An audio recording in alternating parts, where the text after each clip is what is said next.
Hi, it's Nikki from Happy Hormones for Life, and today I'm talking about holidays and particularly the stress around leading up to and during potentially the holidays. And I've just got back off an amazing holiday to Turkey with my family, and it was amazing. I loved it.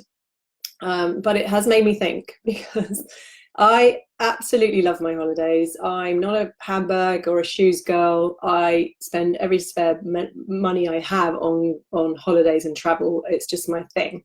Um, and I get really excited about it. I plan it months in advance. I have to have something to look forward to, and in a lot of detail, so that when we get there, my ultimate joy is seeing the surprise on my family's face when we get to a really nice place, or I've done a good job in planning it and they are really excited and surprised, and that just brings me a lot of joy. My job's done when that happens.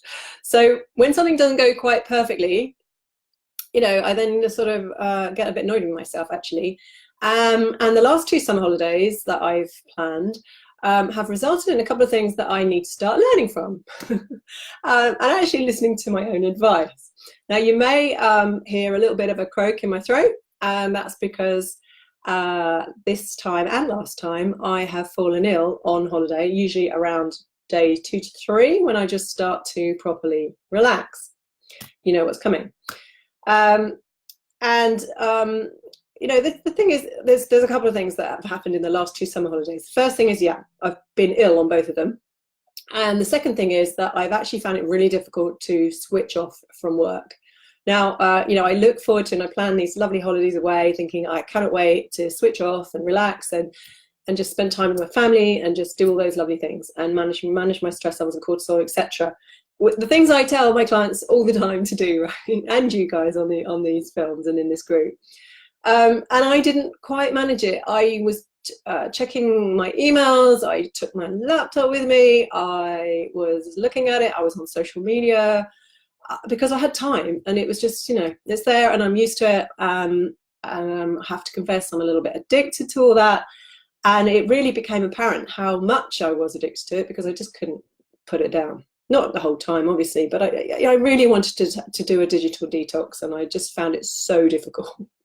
So, this is the stuff I preach all the time to my clients. I know cortisol is the #1 hormone disruptor. I'm 52, I'm going through menopause at the moment. I have no other obvious symptoms. So, I have to take a step back and go, okay, well, I'm not aware of the stress in my daily life until as it's actually happening. So I do meditation, I do yoga, I sleep well, I do all the right things, but then I go on holiday and get ill, so I'm not even aware of it myself. So I know that cortisol does disrupt your hormones, especially through perimenopause, can lead to weight gain, mood swings, brain fog, memory loss, fatigue, low libido, insomnia, anxiety. All those main symptoms of menopause can get a lot worse when there's too much cortisol around, or too little cortisol when there's stress around and your body's dealing with that. And it weakens your immune system, so that when you do start to relax, you're vulnerable to picking up infections. So stress management is an absolute priority for all women over 40. Even if you're not experiencing menopausal symptoms, you are in perimenopause at that age. And the better you manage your stress and your cortisol, the more likely you're going to be one of those 20% or so women that sail through this phase. Now, when it comes to me, because I haven't got a lot of outwardly symptoms of menopause, I've got to still manage my stress because, I don't want to spend every holiday with a sore throat. It kind of didn't ruin my holiday, but, I got this cold, I got blocked up, I was worried about the flight. I couldn't party as hard as I usually could. I couldn't stay up. I just got tired. And one day we spent the whole day in bed with kind of shivering and flu-y type symptoms, which I then thought the whole week was ruined by that stage. So, it wasn't great. And it's a clear sign for me. It's a message from my body to say, I need to figure this out so that, I'm much more aware of it. So the couple of things I am listening, I do get the message. And hands up, I'm work in progress like everybody else. and I need to just really start thinking about this and working out what best to do. So a couple of things I've taken from it is to better prepare for the run up to my next holiday. So they block out some more time so that everything's not last minute. Ask for help, whether that's work help, home help, whatever that might be. Postpone and delay non-urgent stuff, and just don't try to fit it all in at the last minute. I think that's what killed me. We went away on the Thursday, and the Monday, Tuesday, Wednesday, I literally flew around like a mad thing, just doing everything to get ready for the holiday. I'm sure you've done that before. You can relate to that, especially if you've got kids as well. It was just a bit mad, and I think that's just what killed me off. So next time, just better prepare. And secondly, I am not going to take my laptop with me. I'm going to have a contingency if something urgent comes up. Obviously, I run my own business, so it's really hard to just let go.